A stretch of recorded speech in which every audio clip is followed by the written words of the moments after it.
Para saudara dan saudari yang Tuhan cintai, selamat pagi dan selamat bertemu lagi dalam Renungan Harian edisi hari Sabtu tanggal 26 September 2020. Mengawali hari yang baru ini, kita hendak mendengar dan merenungkan sabda Tuhan. Marilah sebelum kita mendengar dan merenungkan sabda Tuhan, kita berdoa. Dalam nama Bapa dan Putra dan Roh Kudus. Amin. Allah Bapa kami yang maha baik, berkenanlah membuka telinga kami agar dapat mendengar sabdamu. Dan berilah kami kekuatan agar dapat menyerupai Yesus Mesias, hamba kedamaian, yang membuka pandangan baru penuh harapan untuk hari kemudian. Bersabdalah ya Tuhan, kami siap untuk mendengarkan. Semoga sabdamu yang hendak kami dengar dan kami renungkan untuk mengawali hari yang baru ini semakin memampukan kami untuk memahami misteri sabda putramu yang hanya kami bisa tangkap dan mengerti serta memahaminya dengan iman yang mendalam. Bersabdalah ya Tuhan, kami siap untuk mendengarkan. Terpujilah Engkau Bapa, Putra dan Roh Kudus, kini dan sepanjang segala masa. Amin. Para saudara dan saudari yang Tuhan cintai, sabda Tuhan yang hendak kita dengar dan kita renungkan bersama untuk mengawali hari yang baru ini diambil dari Injil Lukas pasal 9 ayat 43b sampai 45. Tuhan sertamu. Inilah Injil Tuhan kita Yesus Kristus menurut Santo Lukas. Semua orang heran karena segala yang dilakukan Yesus. Lalu Yesus berkata kepada murid-muridnya, "Dengarkan dan camkanlah segala perkataanku ini. Anak manusia akan diserahkan ke dalam tangan manusia."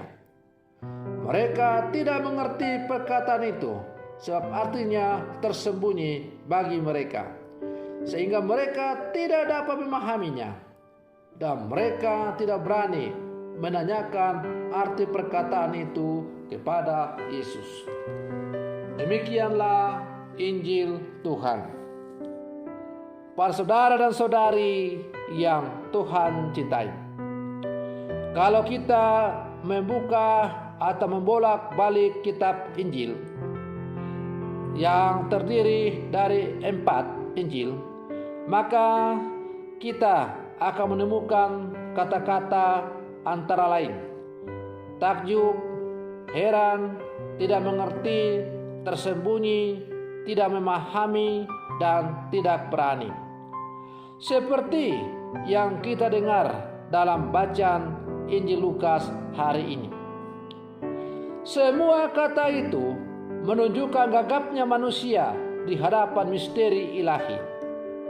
Semua perkataan itu menunjukkan gagapnya manusia di hadapan Allah karena tidak mampu untuk mengerti dan memahami apa yang disabdakan oleh Tuhan. Perkataan Yesus memang sulit dipahami karena ia menunjukkan kuasa Allah yang luar biasa. Tetapi sekaligus mengatakan bahwa Anak manusia akan diserahkan.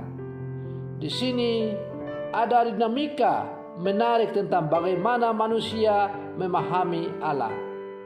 Dalam ajaran iman kita sebagai orang Katolik, Allah adalah yang sekaligus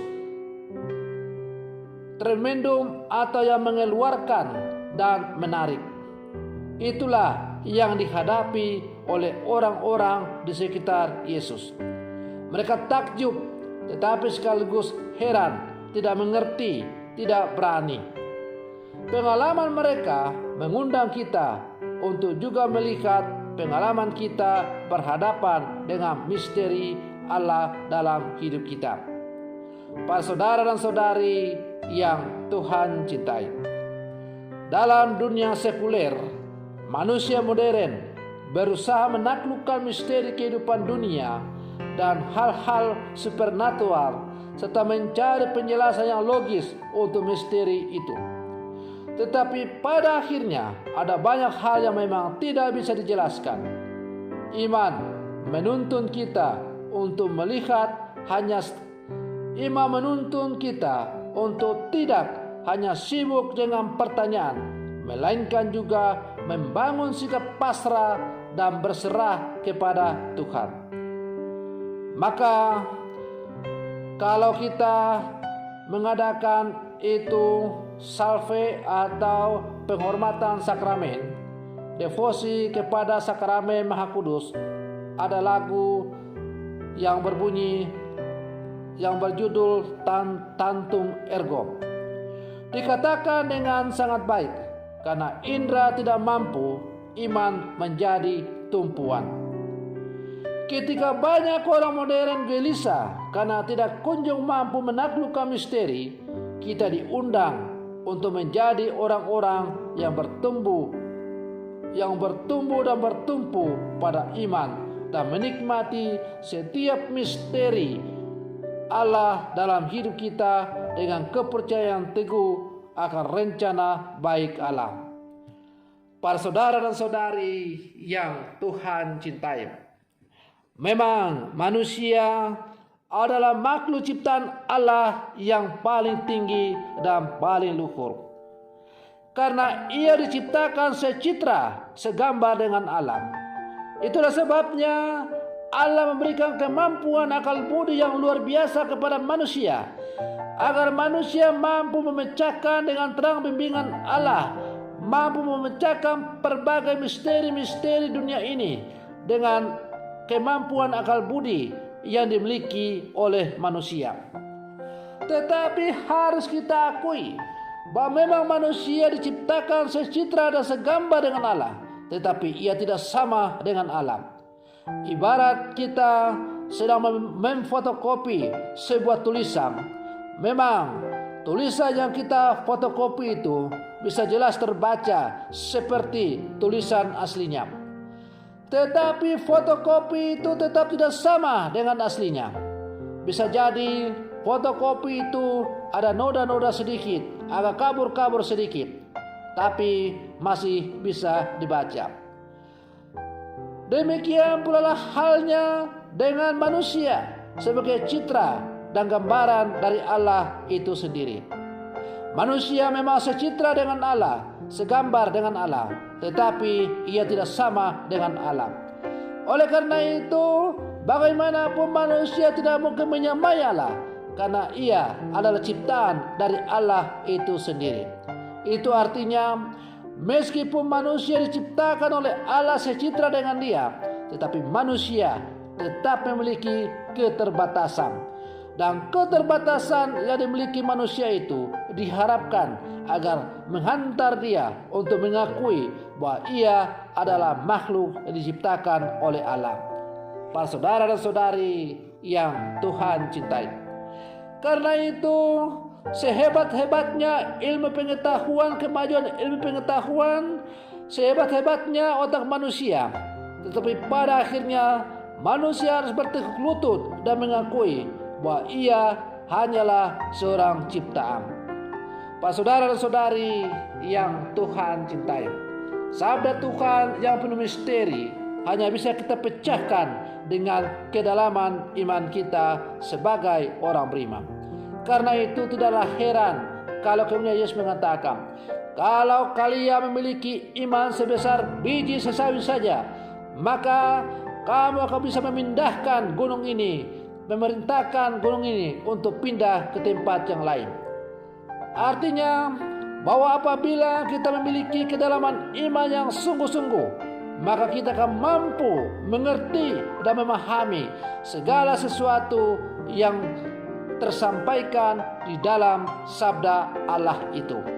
Sabda Allah yang tertulis di dalam kitab suci adalah tulisan mati, tetapi ia akan hidup apabila dihidupi oleh manusia yang beriman itu.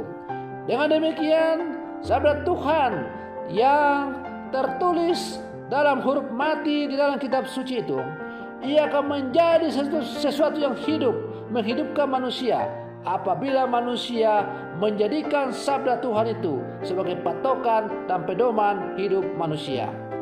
Para saudara dan saudari yang Tuhan cintai, sabda Tuhan adalah benih yang diberikan oleh Tuhan kepada kita untuk kita taburkan dalam lahan kebun kehidupan kita sebagai murid-murid Yesus yang hidup di zaman sekarang.